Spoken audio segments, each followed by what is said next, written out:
offseason, but there is still plenty to talk about on the high school football front. That's Eric Sorensen, Jordan Ham, and I'm Haley Stasiak.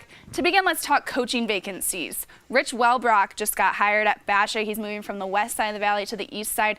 Eric, what are the details on that? This is really a great hire by Basha. Rich Welbrock, one of the most established coaches in the West Valley, went 74-16 at Desert Edge. I spoke to him last week. One of the interesting things is he's not bringing any of his staff members from Desert Edge to Basha. He's going to establish, as he said, East Valley-based coaches to help build back up the Bears program. In speaking with a couple of the Desert Edge players, this was really no surprise that he left. Jordan, what are your thoughts on Welbrock coming to Basha?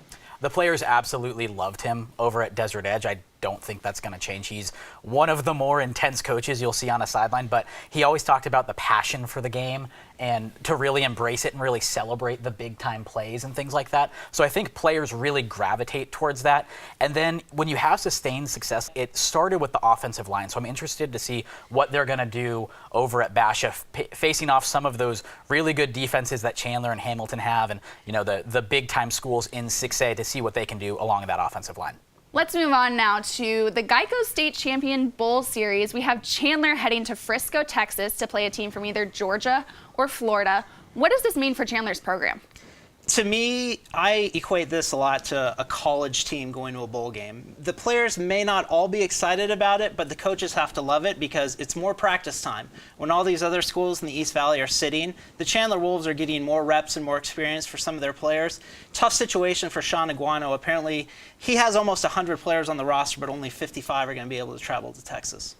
I'll be honest, I don't really love the concept of high school bowl games, especially signing days a couple months away. You have TJ Green going to Oregon State, Johnny Johnson going to Oregon. Yep. A ton of guys are going to be headed to the next level. So why would you want to maximize the potential for those injuries? So hopefully we don't even have to think about this and that sort of thing. But in terms of the notoriety, Chandler's already a big-time program. People know about them.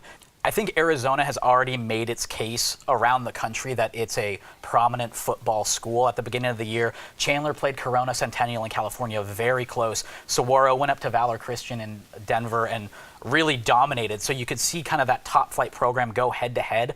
So this will accomplish a lot for Chandler in terms of being able to practice and get a little bit more notoriety, maybe get some more eyeballs on some of their recruits.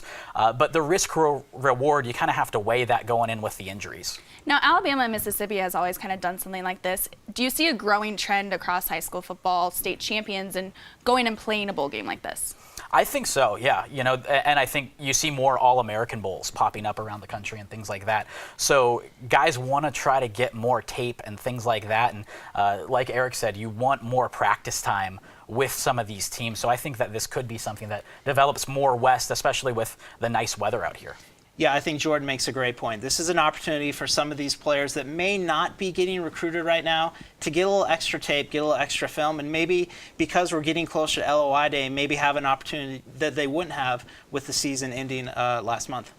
You can catch Chandler on ESPNU a couple days before Christmas.